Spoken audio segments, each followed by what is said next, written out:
ನಮಸ್ಕಾರ ವೀಕ್ಷಕರೇ, ಇವತ್ತಿನ ಒಂದು ಎರಡನೆಯ ಭಾಗದ ಕಾರ್ಯಕ್ರಮವನ್ನು ನಾವು ಪ್ರಾರಂಭ ಮಾಡ್ತಾ ಇದ್ದೇವೆ. ಮತ್ತೆ ಈ ಕಾರ್ಯಕ್ರಮದಲ್ಲಿ ಮಾತನಾಡಲಿಕ್ಕೆ ನಮ್ಮ ಮಧ್ಯದಲ್ಲಿದ್ದಾರೆ ವಿಜಯ್ ಹೆಬ್ಬಾಳ್ ಅವರು. ಕಾರ್ಯಕ್ರಮಕ್ಕೆ ಸ್ವಾಗತವನ್ನು ನಾನು ಬಯಸ್ತೇನೆ. ಸೊ ಇವತ್ತು ನಾನು ಕೇಳುವಂಥದ್ದು ಒಂದು ಪ್ರಶ್ನೆ, ಮೊದಲನೇದಾಗಿ ಏನಂತಂದರೆ, ಮದುವೆ ಆದಮೇಲೆ ಗಂಡ ಹೆಂಡತಿ ಅನ್ಕೊತಾರೆ, ಮಕ್ಕಳಾದಮೇಲೆ ನಮ್ಮ ಸಂಬಂಧ ಎಲ್ಲ ಸ್ವಲ್ಪ ಗಟ್ಟಿ ಆಗ್ಬೋದೋ ಏನೋ, ನಾವೆಲ್ಲ ಒಟ್ಟಿಗೆ ಇರ್ಬೋದೋ ಏನೋ, ಬರುವಂಥ ಮಗು ನಮ್ಮ ಕುಟುಂಬದ ಒಂದು ಇದನ್ನೇ ವಾತಾವರಣನೇ ಚೇಂಜ್ ಮಾಡುತ್ತೋ ಏನೋ ಅಂತ ಈ ಎಲ್ಲ ಒಂದು ಆಲೋಚನೆಗಳು ಇಟ್ಕೊಂಡಿರ್ತಾರಲ್ಲ, ಇವ್ರಿಗೇನು ಹೇಳ್ತೀರಿ? ಇದು ಕರೆಕ್ಟಾ ಆ ಥರ ಆಲೋಚನೆ ಮಾಡೋದು? ಹೌದೌದು. ಅದನ್ನ ಇನ್ನೊಂದು ರೀತಿ ಹೇಳ್ಬೇಕಂದ್ರೆ, ನೀವು ಹೇಳಿದ್ದೆ ಮಕ್ಕಳಾದ್ಮೇಲೆ ಲೈಫ್ ಸೆಟ್ಲ್ ಆಗುತ್ತೆ ಅನ್ನೋದು ಅಂಥೇಳಿ, ಅದು ಸತ್ಯ ಅಲ್ಲ. ಓಕೆ. ಅದ್ರ ಬದಲು ನಾವೇನು ಹೇಳ್ಬೇಕಂದ್ರೆ, ಲೈಫ್ ಸೆಟ್ಲ್ ಅಲ್ಲ, ಆದರೆ ರೋಲ್ಸ್ ಶಫಲ್ ಆಗುತ್ತೆ ಅಂತ. ಸೊ ಒಂದು ರೀತಿಯಲ್ಲಿ ಏನಪ್ಪ, ಮಕ್ಕಳು ಬಂದಮೇಲೆ ಎಲ್ಲ ಸರಿ ಹೋಗ್ತದೆ ಹಾಗೆ ಈಗ ಅಂಥೇಳಿ ನಾವು ಅಂದ್ಕೊಳ್ತೀವಿ, ಆದರೆ ಆ ರೀತಿಯಲ್ಲಿ ಅಲ್ಲ ಅದು. ಈಗ ಮೊದಲೇ ಎಪಿಸೋಡ್ನಲ್ಲಿ ನೀವು ಹೇಳಿದ ಹಾಗೆ ಕೆಲವು ಭ್ರಮೆಗಳು ಅಲ್ವೇ, ತಪ್ಪಾದ ಭ್ರಮೆಗಳಿಂದಾಗಿ ಎಷ್ಟೋ ಅವಘಡಗಳು ಆಗ್ತಾ ಇವೆ.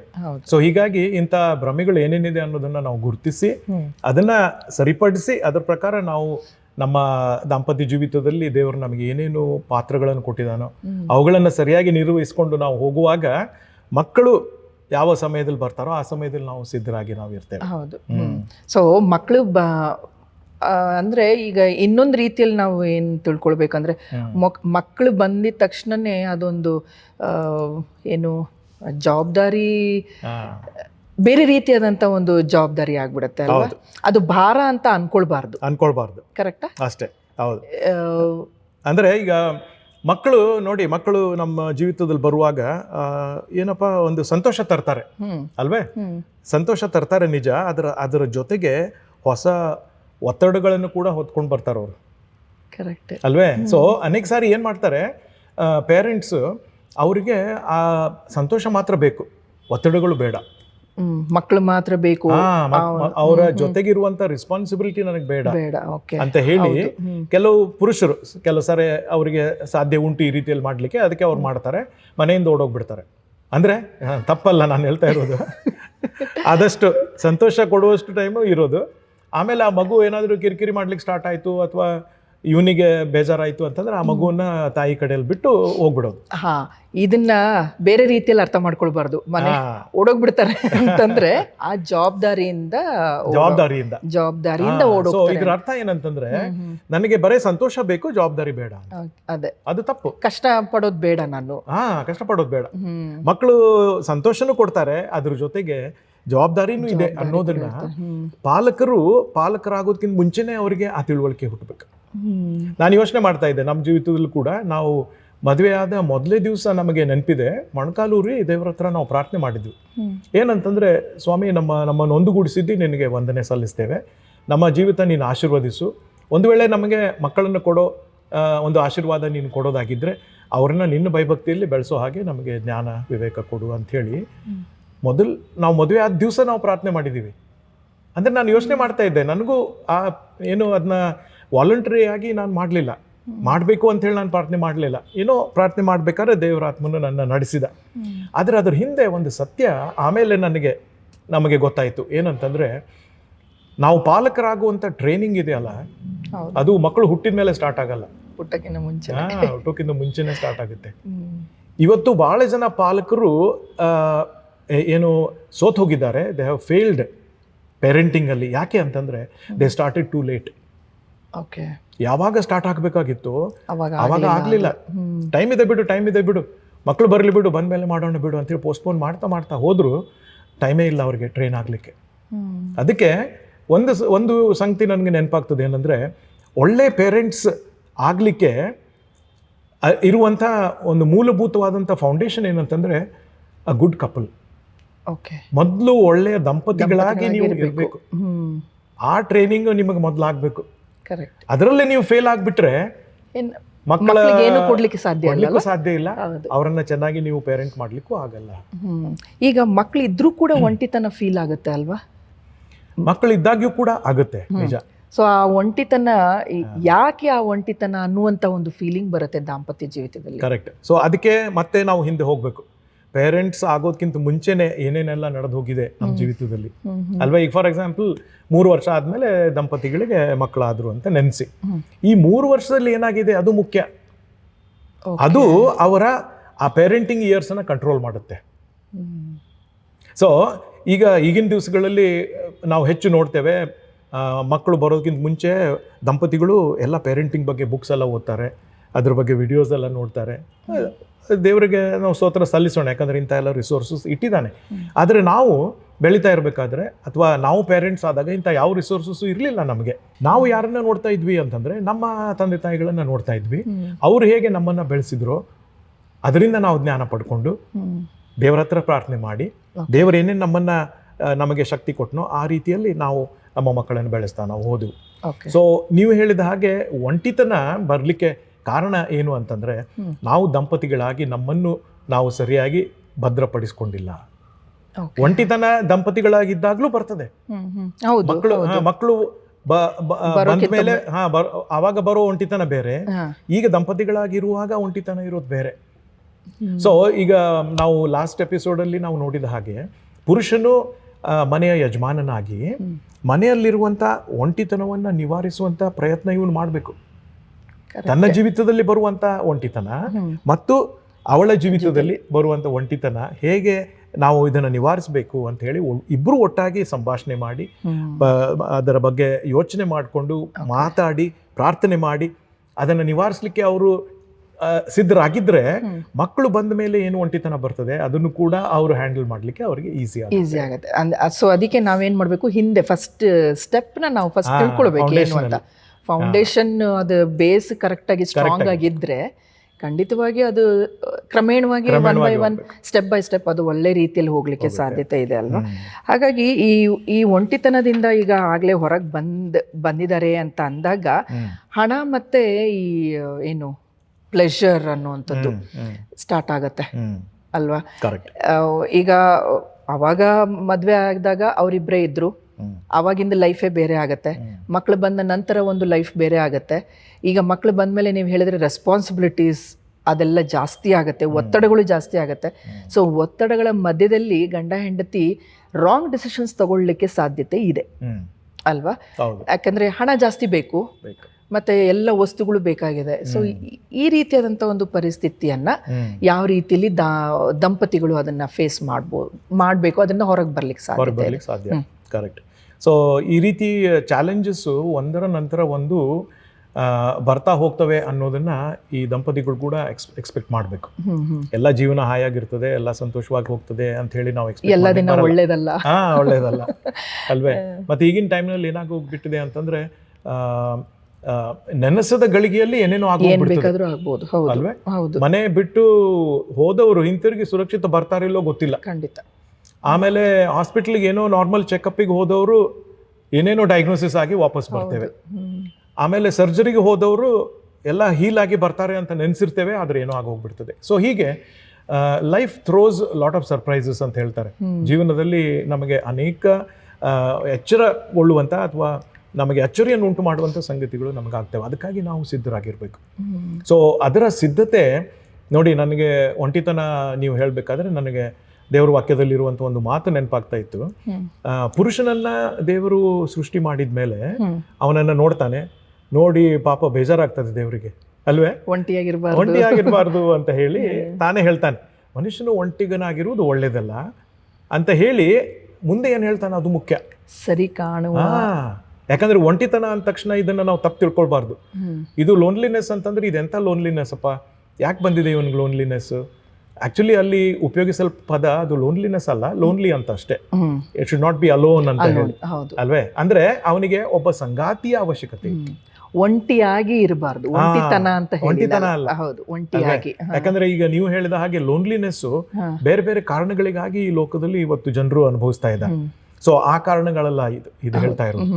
ಅವನು ಒಬ್ಬ ಒಂಟಿಗನಾಗಿರೋದು. ಅದಕ್ಕೆ ದೇವರು ಕೊಟ್ಟಿರುವಂತ ಉಪಾಯ ಏನಂತಂದ್ರೆ ಅವನಿಗೆ ಸರಿ ಬೀಳುವ ಸಹಕಾರಿಣಿ ಅಥವಾ ಸಂಗಾತಿಯನ್ನ ನಾನು ಉಂಟು ಮಾಡ್ತೇನೆ ಅಂತ ಹೇಳಿ.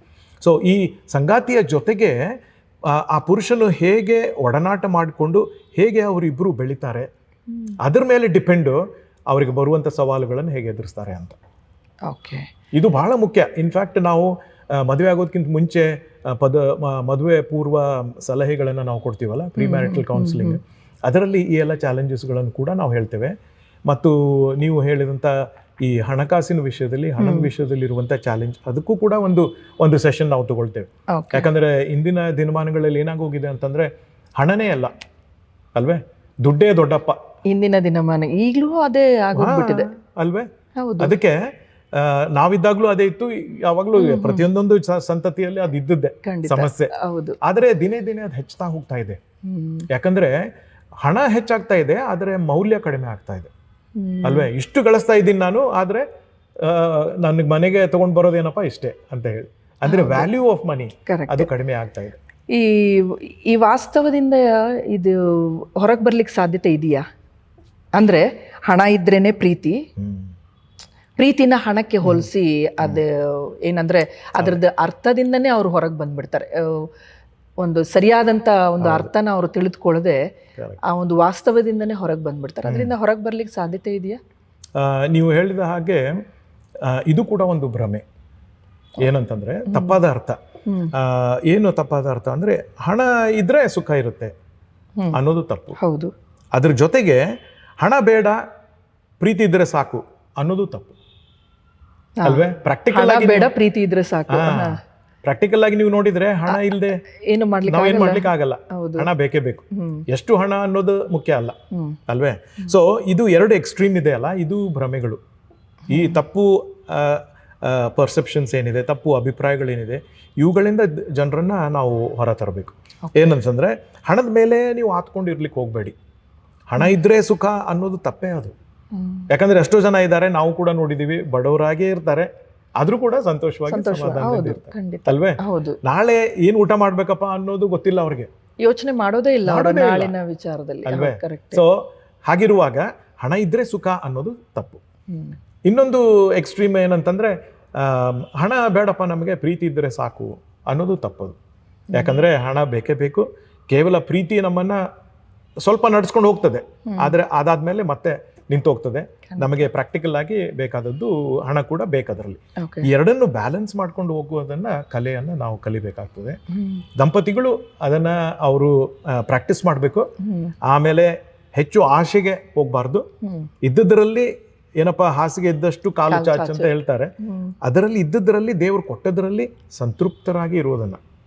ಆ ಪದ ಇವತ್ತು ನಾವು ಕೇಳೋದೇ ಇಲ್ಲ. ಸಂತೃಪ್ತಿ ಅಂದ್ರೆ ಏನಪ್ಪಾ ಅಂತ ಜನ ಕೇಳ್ತಾರೆ ಇವತ್ತು ಅಲ್ವೇ. ಎಷ್ಟಿದ್ರು ಸಾಲದು ಅಲ್ವೇ. ಎಂತ ಒಳ್ಳೆ ಸಂಬಳ ಇದ್ರೂ ಕೂಡ ಅದಕ್ಕಿಂತ ಅವನಿಗೆ ಒಂದು 10,000 ಜಾಸ್ತಿ ಇದೆಯಲ್ಲ, ಅದಿದ್ರೆ ಒಳ್ಳೇದು ಅಂತ ಇನ್ನೂ ಹೆಚ್ಚು ಹೆಚ್ಚು ಹೆಚ್ಚು ನಾವು ನೋಡ್ತಾ ಇರ್ತೇವೆ. ಅತಿ ಆಸೆ ಗತಿಗೆಡಿಸ್ತದೆ. ಸೊ ಅದಕ್ಕೆ ಹಣದ ವಿಷಯದ ಬಗ್ಗೆ ನಾವು ಯೋಚನೆ ಮಾಡುವಾಗ ಬಹಳ ಕೂಲಂಕುಷವಾಗಿ ಅದನ್ನ ಚರ್ಚೆ ಮಾಡಬೇಕು. ಅದ್ರ ಕಡೆಗೆ ನಮ್ಮ ಹೃದಯ ಹೋಗದ ಹಾಗೆ ನಾವು ಎಚ್ಚರಿಕೆ ವಹಿಸ್ಬೇಕು. ಅದಕ್ಕೆ ಯೇಸು ಸ್ವಾಮಿ ಅವರು ಕೂಡ ದೇವರ ವಾಕ್ಯದಲ್ಲಿ ಎಚ್ಚರಿಕೆ ಕೊಟ್ಟಿದ್ದಾರಲ್ಲ, ಒಬ್ಬ ಐಶ್ವರ್ಯವಂತನು ದೇವರ ರಾಜ್ಯವನ್ನ ಸೇರುವುದು ಬಹಳ ಕಷ್ಟ ಅಂತ ಹೇಳಿ. ಆಮೇಲೆ ಹಣದ ಆಸೆ ಎಲ್ಲಾ ಕೆಟ್ಟತನಕ್ಕೆ ಮೂಲ ಅಂತ ಕಾರಣ. ಹೌದು. ಅದಕ್ಕೆ ಅದ್ರ ವಿಷಯದಲ್ಲಿ ನಾವು ಬಹಳ ಎಚ್ಚರಿಕೆ, ದಂಪತಿಗಳು ಕುಟುಂಬದ ಪರಿಸರದಲ್ಲಿ ಅದನ್ನು ಬಹಳ ಎಚ್ಚರಿಕೆಯಿಂದ ನಿರ್ವಹಿಸಿಕೊಂಡು ಹೋಗ್ಬೇಕಾಗಿರೋದು ಬಹಳ ಪ್ರಾಮುಖ್ಯ. ಓಕೆ, ಈಗ ಕೊನೆ ಪ್ರಶ್ನೆಗೆ ಹೋಗಕ್ಕಿಂತ ಮುಂಚಿತವಾಗಿ ಸತ್ಯವೇದದ ಮುಖಾಂತರವಾಗಿ ದಂಪತಿಗಳಿಗೆ ಅಥವಾ ಮದುವೆ ಆದಂಥ, ಈಗ ಹೊಸದಾಗಿ ಮದುವೆ ಆಗೋರಿರ್ಬೋದು ಅಥವಾ ಆಗಿದಂಥವ್ರು ಕೂಡ ಇರ್ಬೋದು, ದೇವ್ರ ವಾಕ್ಯ ಇಂಥವ್ರಿಗೆ ಏನು ಹೇಳ್ತದೆ, ಅದನ್ನೇನಾದರೂ ಒಂದು ವಾಕ್ಯದ ಮುಖಾಂತರವಾಗಿ ನೀವು ಹೇಳಲಿಕ್ಕೆ ಇಷ್ಟಪಡ್ತೀರಾ? ಇದು ನೋಡಿ, ದೇವರ ವಾಕ್ಯದಲ್ಲಿ ನಾವು ದಾಂಪತ್ಯ ವಿಷಯದಲ್ಲಿ, ದಾಂಪತ್ಯ ಜೀವಿತದ ವಿಷಯದಲ್ಲಿ ಅನೇಕ ಸಿದ್ಧಾಂತಗಳು ಹೇಳಲ್ಪಟ್ಟಿವೆ. ದೇವರು ಈ ದಾಂಪತ್ಯ ಜೀವಿತವನ್ನ ನಿರ್ಮಾಣ ಮಾಡಿದಂಥವನು ದೇವರೇ. ಅದನ್ನು ರೂಪಿಸಿದಂಥವನು, ಅದನ್ನು ಎಷ್ಟು ಸುಂದರವಾಗಿ ಡಿಸೈನ್ ಮಾಡಿದಂಥವನು ದೇವರೇ. ಅಂದಮೇಲೆ ಅದರ ವಿಷಯದಲ್ಲಿ ಅನೇಕ ತತ್ವಗಳನ್ನು ಆತನು ಹೇಳಿದ್ದಾನೆ ದೇವರ ವಾಕ್ಯದಲ್ಲಿ. ಅದನ್ನ ನಾವೇನು ಮಾಡ್ತೇವೆ, ಸಾಮಾನ್ಯವಾಗಿ ಮದುವೆ ಆಗ್ಲಿಕ್ಕೆ ಇರುವಂಥವ್ರನ್ನ ನಾವು ಎನ್ಕರೇಜ್ ಮಾಡ್ತೇವೆ. ನೀವು ಯಾವಾಗ ಮದುವೆ ಆಗ್ತೀರಾ, ಅದಕ್ಕಿಂತ ಮೊದಲು ಅಟ್ಲೀಸ್ಟ್ ಒಂದು 3-4 ಸೆಷನ್ ಬನ್ನಿ, ನಾವು ಕೂತ್ಕೊಂಡು ಚರ್ಚೆ ಮಾಡೋಣ. ಮದುವೆ ಅಂದ್ರೆ ಏನು, ದೇವರ ಒಂದು ಉದ್ದೇಶ ಏನಿದೆ ದಾಂಪತ್ಯ ಜೀವಿತಕ್ಕೆ ಅನ್ನೋದನ್ನ ನಾವು ಚರ್ಚೆ ಮಾಡೋಣ ಅಂತೆಲ್ಲ ಹೇಳುವಾಗ ಭಾಳ ಜನ ಬರ್ತಾರೆ. ಆದ್ರೆ ಕೆಲವು ಜನ ನಮಗೆಲ್ಲ ಗೊತ್ತಿದೆ ಬಿಡು ಅಂತ ಅಲಕ್ಷ್ಯ ಮಾಡ್ತಾರೆ. ಹೌದು. ಸೊ ಹೀಗಾಗಿ ಅಲಕ್ಷ್ಯ ಮಾಡಿದವರು ಆಮೇಲೆ ಬಂದರು ನಮ್ಮ ಜೊತೆಗೆ. ಹ್ಮ್. ಯಾಕೆ? ಮದುವೆ ಆದ್ಮೇಲೆ ಗೊತ್ತಾಯ್ತು ಅವ್ರಿಗೆ. ಕಷ್ಟ. ಆವಾಗ ಹೇಗಪ್ಪ ಇದನ್ನ ಬಿಡಿಸೋದು ಗೊತ್ತಾಗ್ಲಿಲ್ಲ. ಆವಾಗ ಸಹಾಯಕ್ಕಾಗಿ ಅವ್ರು ಬಂದಿದ್ದಾರೆ. ಇದರ ಅರ್ಥ ಪ್ರೀ ಮ್ಯಾರಿಟಲ್ ಕೌನ್ಸಿಲಿಂಗ್ ನೀವು ಅದನ್ನ ಸೆಷನ್ಸ್ ನೀವು ಮಾಡಿಬಿಟ್ರೆ ಏನೂ ಸಮಸ್ಯೆ ಬರಲ್ಲ ಅಂತಲ್ಲ. ನಮಗೆ ನೆನಪಿದೆ, ಕೆಲವರು ಪ್ರೀ ಮ್ಯಾರಿಟಲ್ ಕೌನ್ಸಿಲಿಂಗ್ ಹೋದವರು ಕೂಡ ಆಮೇಲೆ ಕೂಡ ಸಮಸ್ಯೆ ಬಂದಾಗ ಅವ್ರು ಬಂದಿದ್ದಾರೆ. ಸೊ ಅದು ಏನು ಸಮಸ್ಯೆ ಬಾರದ ಹಾಗೆ ಮಾಡುವಂಥ ಒಂದು ವಿಧಾನ ಅಲ್ಲ ಅದು. ಆದರೆ ಸಮಸ್ಯೆಗಳನ್ನು ಅತಿಯಾಗಿ ಕಡಿಮೆ ಮಾಡ್ಕೊಳ್ಬೋದು. ಹೌದು. ನಮ್ಮ ತಿಳುವಳಿಕೆ ಹೆಚ್ಚು ಮಾಡ್ಕೊಳ್ಬೋದು. ಆಮೇಲೆ ದೇವರ ಉದ್ದೇಶದ ಪ್ರಕಾರ ನಾವು ಮುಂದೆ ಸಾಗ್ತಾ ಇರುವಾಗ ದೇವರ ಆಶೀರ್ವಾದ ಅದರ ಮೇಲೆ ಇರ್ತದೆ. ಖಂಡಿತ. ನನ್ನ ಜ್ಞಾನದಲ್ಲಿ ನಾನು ನಡೆಸ್ತೇನೆ ಅಂತ ನೀನು ಹೋದ್ರೆ ದೇವರು ಕೂಡ ಕೈ ಕಟ್ಕೊಂಡು ಕೂತ್ಬಿಡ್ತಾನೆ. ನೀನೇ ಬೇಡ ಅಂತ ಹೇಳ್ತಾ ಇದೀಯಪ್ಪ, ಮತ್ತೆ ನೀನೇ ನಡೆಸು ಅಂತ ಹೇಳಿ. ಸೊ ಅಂತ ಮೂರ್ಖತನಕ್ಕೆ ಇವತ್ತಿನ ಯವನಸ್ಥರು ಹೋಗಬಾರ್ದು. ಅವ್ರು ಒಳ್ಳೆಯ ಒಂದು ಜ್ಞಾನದಲ್ಲಿ ನಡೆಯಲಿ ಅಂತ ಹೇಳಿ ದೇವ್ರ ವಾಕ್ಯದಲ್ಲಿ ಒಂದೆರಡು ಸಂಗತಿಗಳನ್ನು ನಾನು ಹೇಳ್ಬೇಕಂತಂದ್ರೆ, ಈಗ ಪುರುಷನು ತನ್ನ ಹೆಂಡತಿಯನ್ನ ಹೇಗೆ ಪ್ರೀತಿಸಬೇಕು ಅನ್ನುವಂಥ ಮಾದರಿ ದೇವರ ವಾಕ್ಯದಲ್ಲಿ ಇದೆ. ಅದನ್ನ ನಾವು ಎಫೆಸ ಗ್ರಂಥದಲ್ಲಿ ನಾವು ಹೀಗೆ ನೋಡ್ತೇವೆ, ಏನಂತಂದ್ರೆ, ಪುರುಷರೇ ನಿಮ್ಮ ಹೆಂಡಂದಿರನ್ನ ಪ್ರೀತಿಸಿರಿ. ಹೌದು. ಹೇಗೆ ಪ್ರೀತಿಸಬೇಕು ಅಂತ ಕೂಡ ಒಂದು ಮಾದರಿಯಲ್ಲಿ ಕೊಡಲ್ಪಟ್ಟಿದೆ. ಹೇಗೆ ಅಂತಂದ್ರೆ, ಕ್ರಿಸ್ತನು ಸಭೆಯನ್ನು ಹೇಗೆ ಪ್ರೀತಿಸಿದನು ಹಾಗೆ ನಿಮ್ಮ ಹೆಂಡದರನ್ನ ಪ್ರೀತಿಸಿರಿ ಅಂತ. ಇದರ ಅರ್ಥ ಏನಂತಂದ್ರೆ, ನೋಡಿ, ದೇವರ ವಾಕ್ಯದಲ್ಲಿ ದೇವರು ನಮಗೆ ಯಾವಾಗ ಕೆಲವು ಗುಣಮಟ್ಟಗಳನ್ನು ಆತನು ಕೊಡ್ತಾನೋ, ಆ ಗುಣಮಟ್ಟಗಳು ಎಂಥ ಅತ್ಯುತ್ತಮವಾದ ಗುಣಮಟ್ಟಗಳು ಇವೆ ಅಂತಂದ್ರೆ ಅದಕ್ಕಿಂತ ಹೆಚ್ಚಾದ ಗುಣಮಟ್ಟ ನಿಮಗೆ ಹುಡುಕಿದ್ರೂ ಸಿಗಲ್ಲ. ಈಗ ಫಾರ್ ಎಕ್ಸಾಂಪಲ್ ಈ ಪ್ರೀತಿ ಮಾಡುವಂಥದ್ದು ಅಲ್ವೇ, ಪುರುಷನು ತನ್ನ ಒಬ್ಬ ಪತಿ ತನ್ನ ಪತ್ನಿಯನ್ನ ಹೇಗೆ ಪ್ರೀತಿಸಬೇಕು ಅಂತಂದ್ರೆ, ಯೇಸು ಕ್ರಿಸ್ತನು ನಮ್ಮನ್ನ ಹೇಗೆ ಪ್ರೀತಿಸಿದನು ಹಾಗೆ. ಸೊ ಹೇಗೆ ಪ್ರೀತಿಸಿದನು ಅಂತ ಹೇಳಿ ನಾವು ಪ್ರಶ್ನೆ ಮಾಡೋದಾಗಿದ್ರೆ, ಆತನು ಶಿಲುಬೆವರೆಗೆ ಹೋಗುವಷ್ಟರವರೆಗೆ ನಮ್ಮನ್ನು ಪ್ರೀತಿ ಮಾಡಿದ, ತನ್ನ ಪ್ರಾಣ ಕೊಡುವಷ್ಟರವರೆಗೆ ಪ್ರೀತಿ ಮಾಡಿದ. ಹಾಗಿದ್ರೆ ನಾನು ಪ್ರಾಣ ಕೊಡಬೇಕು ಅನ್ನೋ ಒಂದು ಪ್ರಶ್ನೆ ಬರ್ತದೆ ಅಲ್ವೇ? ಹೌದು. ಸೊ ಕೆಲವರು ಈ ರೀತಿಯಲ್ಲಿ ಅದನ್ನ ತರ್ಕ ಮಾಡ್ತಾರೆ, ಏನಂತಂದ್ರೆ, ಯೇಸು ಪ್ರೀತಿ ಮಾಡಿದ ಹಾಗೆ ನಮಗೆ ಪ್ರೀತಿ ಮಾಡ್ಲಿಕ್ಕೆ ಸಾಧ್ಯನೇ ಇಲ್ಲ. ಸೊ ಇದು ಬಹಳ ತಪ್ಪಾದಂಥ ಒಂದು ಬೋಧನೆ. ಇದು ಬೇಡಪ್ಪ, ನಮಗೆ ಎಷ್ಟು ಕೈಲಾದಷ್ಟು ಮಟ್ಟಿಗೆ ನಮಗೆ ಎಷ್ಟು ಮಾಡ್ಲಿಕ್ಕೆ ಆಗ್ತದೆ ಮಾಡೋಣ, ಅಲ್ಲಿಂದ ಆಗ್ಲಿಲ್ಲ ಅಂದ್ರೆ ಕೈ ಬಿಟ್ಬಿಡೋಣ ಅಂತ ಹೇಳಿ ಅನೇಕರು ತಪ್ಪಾದ ಒಂದು ತೀರ್ಮಾನ ತೆಗೆದುಕೊಂಡಿದ್ದಾರೆ. ಆದರೆ ನೋಡಿ, ದೇವರು ಅಸಾಧ್ಯವಾದದ್ದನ್ನ ನಮಗೆ ಆತನು ಬೋಧನೆ ಮಾಡಲ್ಲ. ಹೌದು, ನಮ್ಮ ಕೈನಲ್ಲಿ ಏನಾಗ್ತದೆ ಅದನ್ನ ಮಾಡ್ಲಿಕ್ಕೆ. ಈಗ ನೋಡಿ, ಇದು ಆಗಲ್ಲ ಅಂತ ಹೇಳುವವರಿಗೆ ಒಂದು ಉದಾಹರಣೆ ನಂಗೆ ನೆನಪಾಗ್ತಾ ಇದೆ. ಒಬ್ಬ ದೇವರ ಸೇವಕಿ ಒಬ್ಳಿದ್ದಾಳೆ, ಜೋನಿ ಎರಿಕ್ಸನ್ ಅಂತ ಹೇಳಿ. ಅವಳು ಇಲ್ಲಿಂದ ಕೆಳಗೆ ಫುಲ್ ಅವಳ ದೇಹ ಪ್ಯಾರಲೈಸ್ಡ್. ಈ ಬೆರಳುಗಳನ್ನು ಹೀಗೆ ಅವಳು ಯೂಸ್ ಮಾಡ್ತಾಳೆ ಅಷ್ಟೇ. ಕೆಲವು ಮಷಿನ್ ಇದೆ ಅವಳ ಚೇರಿಗೆ, ಅದರಿಂದ ಯೂಸ್ ಮಾಡಿ ಆ ಮಷಿನ್ ಯೂಸ್ ಮಾಡ್ತಾಳೆ. ಬಾಯಿಂದ ಮಾತಾಡ್ತಾಳೆ, ಹಾಡ್ತಾಳೆ, ಬೋಧನೆ ಮಾಡ್ತಾಳೆ, ಎಲ್ಲ ಮಾಡ್ತಾಳೆ. ಆದರೆ ಈ ಕುತ್ತಿಗೆಯಿಂದ ಕೆಳಗಿನವರೆಗೆ ಒಂದು ಡೈವಿಂಗ್ ಆಕ್ಸಿಡೆಂಟ್ ಅಲ್ಲಿ ಅವಳಿಗೆ ಬೆನ್ನೆಲ್ಬಲ್ಲಿ ನೋವಾಗಿ ಅದರಿಂದ ಅವಳು ಇದಾಯ್ತು. ಸೊ ಇಂಥವಳನ್ನ ಯಾರಾದರೂ ಮದುವೆ ಆಗ್ಬೋದಾ? ಯಾರೂ ಆಗಲ್ಲ. ಹೌದು, ಸಾಮಾನ್ಯವಾಗಿ ನಾವು ನೋಡೋದಾಗಿದ್ರೆ ಯಾರೂ ಆಗಲ್ಲ. ಆದ್ರೆ ಇವತ್ತಿನ ದಿವಸ ದೇವರ ಕೃಪೆಯಿಂದ ಅವಳು ಮದುವೆ ಆಗಿ ಒಳ್ಳೆಯ ದಾಂಪತ್ಯ ಜೀವಿತ ನಡೆಸ್ತಾ ಇದ್ದಾಳೆ. ಸೊ ಪ್ರಶ್ನೆ ಈಗೇನಂತಂದ್ರೆ, ಯಾರಪ್ಪ ಮದುವೆ ಆದವನು ಅಲ್ವೇ? ಹೌದು. ಅವನಿಗೆ ಕ್ರಿಸ್ತನು ಸಭೆಯನ್ನ ಪ್ರೀತಿಸಿದ ಹಾಗೆ ಇರುವಂತ ಪ್ರೀತಿ ಇಲ್ಲದೆ ಹೋದ್ರೆ ಯಾರು ಕೂಡ ಅಂತ ವ್ಯಕ್ತಿಯನ್ನ ಮದುವೆ ಆಗಲ್ಲ. ಸೊ ಒಬ್ಬ ಒಳ್ಳೆ ದೇವರ ಭಕ್ತ ಅವನು ಅವಳನ್ನ ನೋಡಿ ದೇವರಿಂದ ಪ್ರೇರೇಪಿಸಲ್ಪಟ್ಟು ಯೋಗ್ಯವಾದಂತ ಒಂದು ಸಮಯದಲ್ಲಿ ಬಂದು ಅವಳ ಜೊತೆಗೆ ಮದುವೆ ಆಗಿ ಇವತ್ತು ಅವನ ಜೀವಿತ ನೋಡಿದ್ರೆ ತನಗೋಸ್ಕರವಾಗಿ ಏನು ಇಲ್ಲ, ಸಮಯನೂ ಇಲ್ಲ. ಅವನಿಗೆ ತನ್ನ ಉದ್ದೇಶಗಳನ್ನ ಆಕಾಂಕ್ಷೆಗಳನ್ನ ಈಡೇರಿಸಲಿಕ್ಕೆ ನೆರವೇರಿಸಲಿಕ್ಕೆ ಅವನಿಗೆ ಟೈಮೂ ಇಲ್ಲ, ಎನರ್ಜಿನೂ ಇಲ್ಲ, ಏನೂ ಇಲ್ಲ. ಅವನ 24/7 ಅವನ ಸಮಯ, ಅವನ ಎನರ್ಜಿ ಅವಳನ್ನು ನೋಡ್ಕೊಳ್ಳೋದ್ರಲ್ಲಿ ಹೋಗಿದೆ. ಯಾಕೆ ಮಾಡ್ತಾ ಇದ್ದಾನ ಅವನು ಅದನ್ನ? ಯಾಕಂದ್ರೆ ಕ್ರಿಸ್ತನ ಪ್ರೀತಿ ಅವನ ಹೃದಯದಲ್ಲಿದೆ. ಸೊ ಅಲ್ಲಿ ಇಲ್ಲಿ ದೇವರು ಉದಾಹರಣೆಗಳನ್ನು ಇಟ್ಟಿದ್ದಾನೆ. ಅಸಾಧ್ಯ ಅಂತ ಹೇಳಲಿಕ್ಕೆ ಆಗಲ್ಲ. ಕರೆಕ್ಟ್. ಮನಸ್ಸು ಮಾಡಿದಾಗ ದೇವರು ನಮಗೆ ಆ ಪ್ರೀತಿಯನ್ನ ನಮ್ಮಲ್ಲಿ ಕೊಡ್ತಾನೆ, ಅದನ್ನ ನಡೆಸ್ತಾನೆ. ಖಂಡಿತ. ಯಾಕಂದ್ರೆ ಈ ತ್ಯಾಗ ಮಾಡೋದು ಬಹಳ ಕಷ್ಟದ ಒಂದು ವಿಷಯ ಅಲ್ವಾ? ಈಗ ಸುಮಾರು ಜನ ಈ ರೀತಿಯಾದಂತ ಒಂದು ತ್ಯಾಗ ಮಾಡಿದ್ದಾರೆ. ಅಲ್ವಾ? ಹೌದೌದು, ಖಂಡಿತವಾಗಿ. ಕಾಲು ಇಲ್ಲದೆ ಇರೋರ್ನ ಮದ್ವೆ ಆಗಿರುವಂಥದ್ದು ಆಗ್ಲಿ, ಅಥವಾ ದೃಷ್ಟಿ ಇಲ್ಲದೆ ಇರುವಂತವ್ರನ್ನ ಮದ್ವೆ ಆಗಿರುವಂಥದ್ದು, ಹೌದು, ಇದೆಲ್ಲ ನೋಡುವಾಗ ಅದು ತ್ಯಾಗನೇ, ಖಂಡಿತವಾಗಿಯೂ ಅದು ತ್ಯಾಗ. ಮತ್ತೆ ಅವರಲ್ಲಿರುವಂತ ಒಂದು ಪ್ರೀತಿ, ನಾನು ಒಂದು ಆಕೆಗೆ ಒಂದು ಏನು ಪ್ರೀತಿಯನ್ನ ತೋರಿಸ್ಬೇಕು, ಲೈಫ್ ಕೊಡಬೇಕು ಅನ್ನುವಂಥದ್ದು. ಸೊ ಈ ದಾಂಪತ್ಯ ಜೀವಿತ ಅನ್ನುವಂಥದ್ದೇ ದೇವರ ಒಂದು ಆಶೀರ್ವಾದ ಅಂತ ಹೇಳಿ ನಾನು ಅನ್ಕೊಂತೀನಿ. ಯಾಕೆಂದ್ರೆ ಈಗಿನ ಒಂದು ಪರಿಸ್ಥಿತಿಯನ್ನ ನಾವು ನೋಡುವಾಗ ದಾಂಪತ್ಯ ಜೀವಿತ ಅನ್ನಕ್ಕೆ ಅದಕ್ಕೆ ಯಾವ ಒಂದು ಅರ್ಥನೇ ಇಲ್ದಂಗೆ ಹೋಗ್ಬಿಟ್ಟಿದೆ. ಹೌದೌದು ಅಲ್ವಾ? ಹೌದು, ಹಂಗೆ ಆಗಿದೆ. ಅದಕ್ಕೆ ಯಾವ ಬೆಲೆ ಕೊಡ್ತಾ ಇಲ್ಲ, ಬೆಲೆ ಇಲ್ಲ, ಬೆಲೆ ಕೊಡ್ತಾ ಇಲ್ಲ. ಹೌದು. ನಾನು ಮೊನ್ನೆ ಒಂದು ಆರ್ಟಿಕಲ್ ಓದ್ತಾ ಇದ್ದೆ. ಅಲ್ಲಿ ಏನ್ ಹೇಳ್ತಾರಂದ್ರೆ, ಬರುವಂತ ಪೀಳಿಗೆಯವರು ಮದುವೆ ಆಗೋದಿಲ್ಲ ಅಂತ, next generation may not marry ಅಂತ ಹೇಳಿ. ಸೊ ಇದು ಒಂದು ಸಮೀಕ್ಷೆ ಮಾಡಿ ಅವರು ಕಂಡುಹಿಡಿದಂತ ಕೆಲವು ಅಂಕಿಅಂಶಗಳು. ಸೊ ಅವರಿಗೆ ಗೊತ್ತಾಗುವ ಪ್ರಕಾರ ಈಗ ಅನೇಕ ಜನರಿಗೆ ಅವರು ಇಂಟರ್ವ್ಯೂ ಮಾಡಿ ಎಲ್ಲ ಪ್ರಶ್ನೆಗಳನ್ನು ಕೇಳುವಾಗ 100ರಲ್ಲಿ 90ಕ್ಕಿಂತ ಹೆಚ್ಚು ಜನ ಅವ್ರೇನ್ ಹೇಳ್ತಾ ಇದ್ದಾರೆ, ಮದುವೆ ಬೇಡಪ್ಪ ನಮ್ಗೆ. ಯಾಕೆ ಅಂತಂದ್ರೆ ಇಟ್ ಇಸ್ ಅ ಬರ್ಡನ್ ಅಂತ. ಮತ್ತೆ ಅದಕ್ಕೆ ಒಂದು ಒಳ್ಳೆಯ ಇನ್ನೊಂದು ತಪ್ಪಾದ ಮಾರ್ಗ ಹುಡುಕ್ಬಿಟ್ಟಿದ್ದಾರೆ. ಏನಂತಂದ್ರೆ ಲಿವ್ ಇನ್ ರಿಲೇಶನ್ಶಿಪ್. ಮದ್ವೆ ಯಾಕೆ ಆಗ್ಬೇಕು? ಆರಾಮಾಗಿ ಇರೋಣ, ಹಾಯಾಗಿ ಇರೋಣ. ಮದ್ವೆಯಲ್ಲಿ ಏನೇನ್ ನೀವು ಅನುಭವಿಸ್ತಿರಲ್ಲ ಎಲ್ಲ ಇದರಲ್ಲಿ ಅನುಭವಿಸ್ಬಿಡೋಣ. ಮತ್ತೆ ಅದಕ್ಕಿಂತ ಮದ್ವೆಗಿಂತ ಹೆಚ್ಚು ಇನ್ನೊಂದು ಬೋನಸ್ ಇದೆ ಇಲ್ಲಿ. ಏನಂದ್ರೆ, ನಿನಗೆ ಅವಳು ಬೇಡ ಅಂದ್ರೆ ಬಿಟ್ಬಿಡು, ಇನ್ನೊಬ್ಬ ಮದುವೆಯಲ್ಲಿ ನಿಮ್ಗೆ ಸಿಗಲ್ಲ ಅದು. ನೋಡಿ, ನೀವು ಹೇಳಿದ ಹಾಗೆ ಆ ಮದುವೆಯ ಮೌಲ್ಯ ಏನಿದೆ ಅಲ್ಲ, ಅದು ನುಚ್ಚುನೂರಾಗಿ ಹೋಗ್ಬಿಟ್ಟಿದೆ. ದೇವರು ಯಾವ ಉದ್ದೇಶಕ್ಕಾಗಿ ದಾಂಪತ್ಯ ಜೀವಿತ ನೇಮಿಸಿದಾನೋ ಆ ಉದ್ದೇಶನೇ ಮನುಷ್ಯ ಇವತ್ತು ನೆರವೇರಿಸ್ತಾ ಇಲ್ಲ. ಖಂಡಿತ. ಮತ್ತು ಇನ್ನೊಂದು, ಈ ಆಧುನಿಕ ಯುಗದ ಒಂದು ಪಿಡುಗು ಏನಾಗಿ ಹೋಗ್ಬಿಟ್ಟಿದೆ ಅಂತಂದ್ರೆ, ಮದುವೆ ಆಗ್ತಾರೆ, ಮಕ್ಕಳು ಬೇಡ. ಅದು ಇದೆ ನೋಡಿ, ದೇವ್ರ ಉದ್ದೇಶ ಅದಿಲ್ಲ. ನೀವು ಏನು ಹೆಚ್ಚು ಫಲ ಕೊಡಿ ಅಂತ ಹೇಳಿ ದೇವರು ಆದಿ ತಂದೆ ತಾಯಿಗಳನ್ನು ಆಶೀರ್ವಾದ ಮಾಡಿದ. ಅದರ ಅರ್ಥ ಮಕ್ಕಳು ಬೇಕು, ಸಂತತಿಯಿಂದ ಸಂತತಿಯವರೆಗೆ ಆತನ ಒಂದು ನಂಬಿಕೆ ಹರಡ್ತಾ ಹೋಗ್ಬೇಕಂತಂದ್ರೆ ಮಕ್ಕಳು ಬೇಕು. ಈಗ ನಾವು ನೋಡಿದ ಹಾಗೆ ಮಕ್ಕಳು ಮನೆಯಲ್ಲಿ ಬರುವಾಗ ಒಂದು ಸಂತೋಷ ಅಲ್ವೇ? ಯಾಕೆ ತಂದೆ ತಾಯಿಗಳು ಆ ಸಂತೋಷ ಬೇಡ ಅಂತ ಹೇಳ್ತಾ ಇದ್ದಾರೆ? ಯಾಕೆಂದ್ರೆ ರೆಸ್ಪಾನ್ಸಿಬಿಲಿಟೀಸ್ ಜಾಸ್ತಿ ಆಗುತ್ತೆ ಅಲ್ಲ, ಅದಕ್ಕೆ. ಸೊ ಮದುವೆಯ ಸಂಪೂರ್ಣ ಸಮಗ್ರವಾದಂತ ಒಂದು ಸಂತೋಷ, ಆನಂದ, ಸಮಾಧಾನ ಏನಿದೆಯಲ್ಲ, ಅದನ್ನ ಅನುಭವಿಸ್ಲಿಕ್ಕೆ ಇವತ್ತು ಮನುಷ್ಯ ಬೇಡ ಅಂತ ಇದ್ದಾನೆ. ಅದ್ರ ಬದಲು ಈಸಿ ವೇ ಹುಡುಕೊಂಡು ಅದರಲ್ಲಿ ಆತನು ಹೋಗ್ತಾ ಇದ್ದಾನೆ.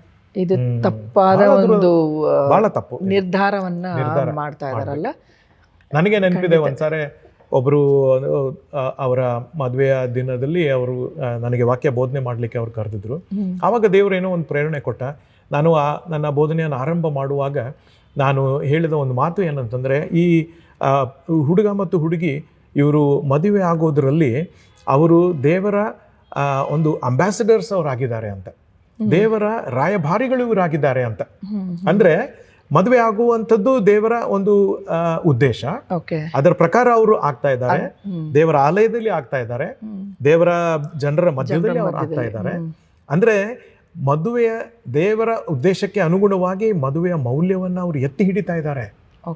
ಅದಕ್ಕೆ ದೇವರ ಚಿತ್ತಕ್ಕೆ ಅನುಗುಣವಾಗಿ ಮದುವೆಯಾಗುವಂತ ಪ್ರತಿಯೊಂದು ದಂಪತಿ ಅವರು ದೇವರ ರಾಯಭಾರಿಗಳೇ ಅನ್ನುವಂಥ ಆ ಒಂದು ಪ್ರಜ್ಞೆ ಇವತ್ತು ನಾವು ಇಟ್ಟುಕೊಂಡು ನಮ್ಮ ಮಕ್ಕಳನ್ನ ಒಂದ್ ವೇಳೆ ಅವ್ರು ಮದುವೆ ಬೇಡ ಅಂತ ಹೇಳ್ತಾ ಇರೋದಾಗಿದ್ರೆ ನಾವು ಸುಮ್ಮನೆ ಕೂತ್ಕೊಳ್ಬಾರ್ದು. ಹೌದು. ಪಾಲಕರು ಏನ್ ಮಾಡ್ತಾರೆ, ಇಲ್ಲ ರೀ ಅವನು ಆಯ್ತು, ಈಗ 3 ವರ್ಷ ಆಯ್ತು, ಅವನು ಬೇಡ ಅಂತಾನೆ ಅಂತ ಹೇಳಿ ನಾವು ಕೂತ್ಕೊಳ್ಳೋದು ನಮ್ ತಪ್ಪದು, ತಂದೆ ತಾಯಿಗಳು ತಪ್ಪು. ಯಾಕಂದ್ರೆ ನಾವು ಅವ್ರನ್ನ ಸರಿಯಾದ ರೀತಿಯಲ್ಲಿ ಪ್ರೇರಣೆ ಮಾಡಬೇಕು. ಅದಕ್ಕಿಂತ ಹೆಚ್ಚಾಗಿ ಏನು ಮದುವೆ ಅನ್ನೋದು ದೇವರ ಯೋಜನೆ ಆಗಿದೆ. ಖಂಡಿತ ಆ ಯೋಜನೆ ಬೇಡ ಅಂತ ನಾವು ಹೇಳ್ಬಾರ್ದಪ್ಪ, ನಾವು ಪ್ರಯತ್ನ ಮಾಡಬೇಕು ಅಂತ ಹೇಳಿ ಎನ್ಕರೇಜ್ ಮಾಡಿ ಪಾಲಕರು ಅವರನ್ನ ಮದುವೆಯಲ್ಲಿ ನಡೆಸುವಂತ ಜವಾಬ್ದಾರಿ ಪಾಲಕರದು ಕೂಡ ಇದೆ. ಓಕೆ.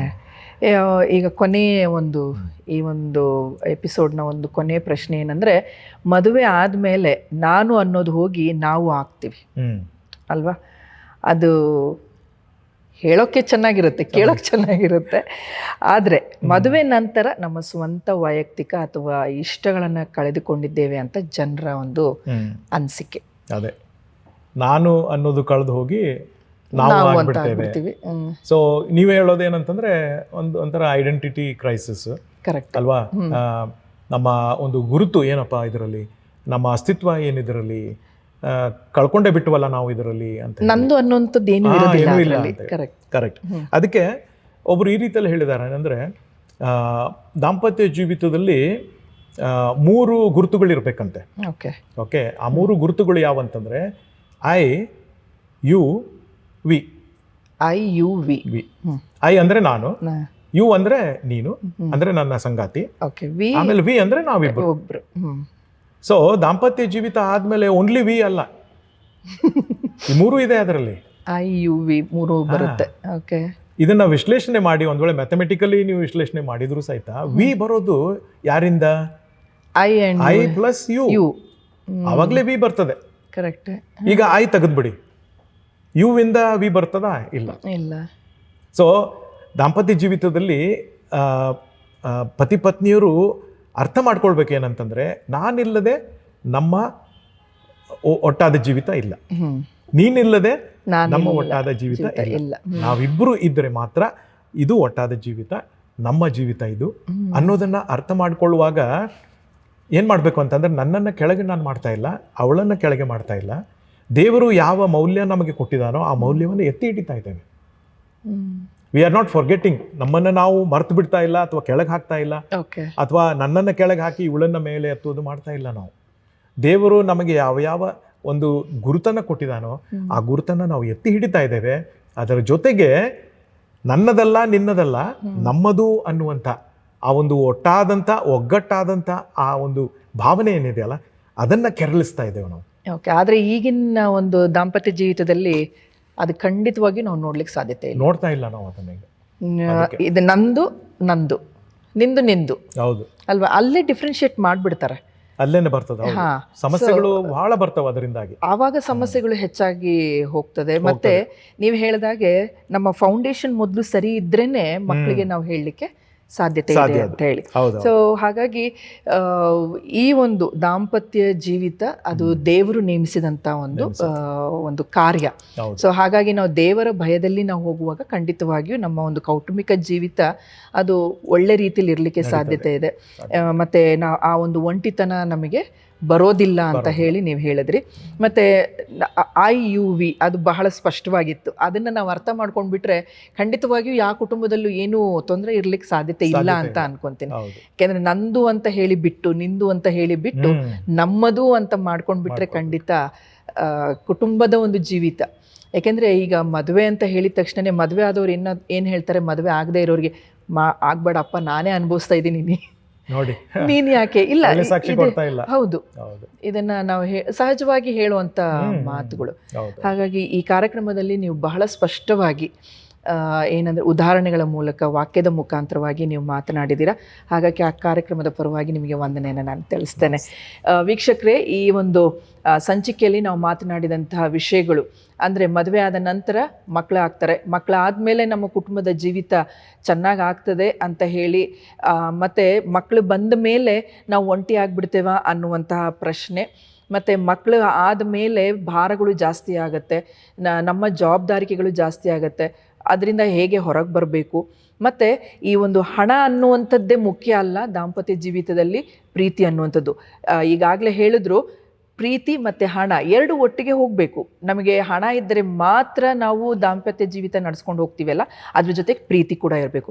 ಬರೀ ಪ್ರೀತಿ ಮಾತ್ರ ಇರಲಿ, ನನಗೆ ಹಣ ಬೇಡ ಅಂತ ಕೂಡ ಅಲ್ಲ, ಎರಡು ಒಟ್ಟಿಗೆ ಇದ್ದು ಅದನ್ನು ಸಮಾನತೆಯಲ್ಲಿ ನಾವು ಅದನ್ನು ಅರ್ಥ ಮಾಡಿಕೊಂಡು ಅದನ್ನು ತೂಗಿಸ್ಕೊಂಡು ಹೋಗುವಾಗ ಖಂಡಿತವಾಗಿಯೂ ನಮ್ಮ ಒಂದು ಕೌಟುಂಬಿಕ ಜೀವಿತ ಚೆನ್ನಾಗಿರ್ತದೆ ಅಂತ ಹೇಳಿ ನೀವು ವಿಷಯವನ್ನು ನೀವು ಕೇಳಿಸ್ಕೊಂಡ್ರಿ. ಕೊನೆಯದಾಗಿ ಲೂಸಿಂಗ್ ಒನ್ ಸೆಲ್ಫ್ ಅಂದರೆ ನಾನತ್ವ ಅನ್ನುವಂಥದ್ದನ್ನು ನಾವು ಎಲ್ಲಿ ಕಳೆದುಕೊಳ್ತಾ ಇದ್ದೀವೋ ಅನ್ನುವಂಥ ಒಂದು ಪ್ರಶ್ನೆ ಇರ್ಬೋದು.